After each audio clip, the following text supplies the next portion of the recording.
Assalamu alaikum warahmatullahi wabarakatuh. Welcome to Hari Quran education and this is your teacher Mohammad Inam. और आज की क्लास में हम पढ़ने जा रहे हैं पारा नंबर 8 में सूरतुल अनआम, और ये इसका पार्ट 67 है जो कि हम आयत 146 से पढ़ना शुरू करेंगे। आप मेरे पीछे एक एक वर्ड सुन के रिपीट करते जाइए। अऊज़ु बिल्लाहि मिनश शैतानिर रजीम। बिस्मिल्लाहिर्रहमानिर्रहीम।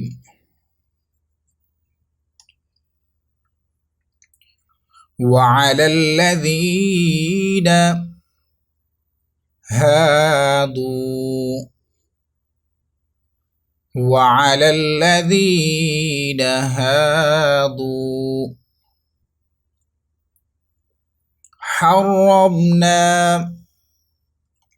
कुल्ल ज़ी ज़ुफ़ुर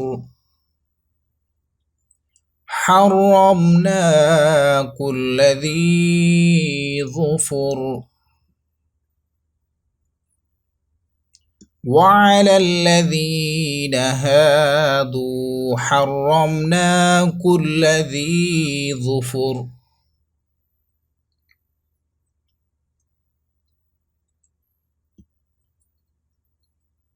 ومن البقر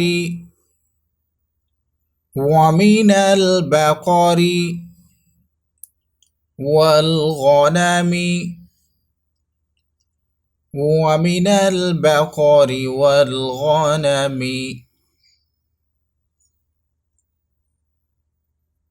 حرمنا عليهم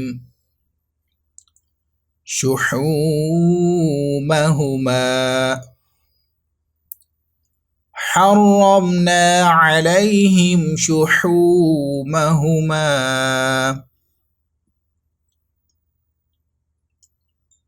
إلا ما حملت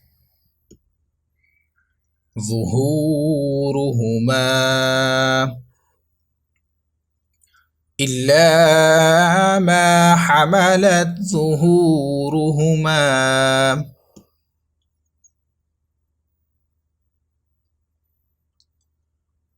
أو الحبايا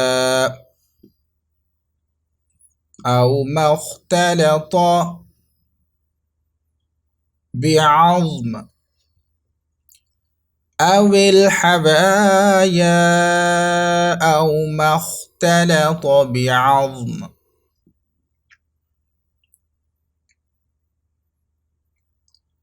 ذلك جزيناهم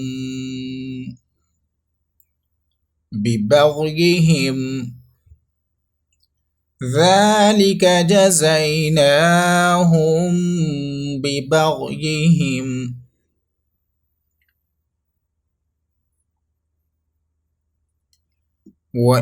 وإنا لصادقون.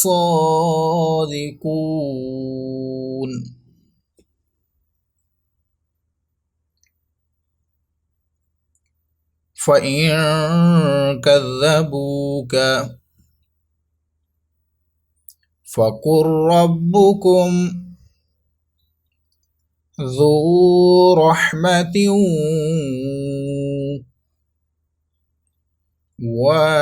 واسعة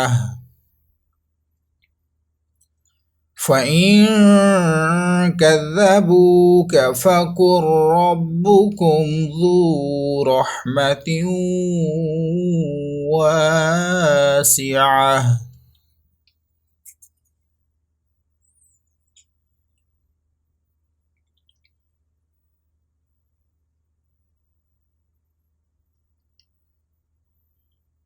ولا يرد بأسه عن القوم المجرمين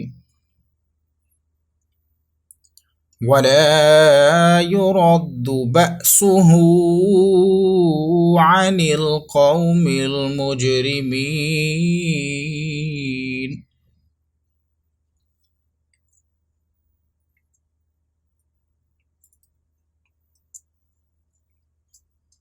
सदक़ल्लाहुल अज़ीम। इसी के साथ आज का हमारा सबक मुकम्मल हुआ। कल इंशाअल्लाह न्यू लेसन को आयत 148 से पढ़ना शुरू करेंगे। वीडियो अच्छी लगी है तो इसको लाइक और शेयर ज़रूर कीजिएगा, साथ में चैनल को भी सब्सक्राइब कर दीजिए। दुआ में याद रखिएगा। अस्सलामु अलैकुम व रहमतुल्लाहि व बरकातुहू।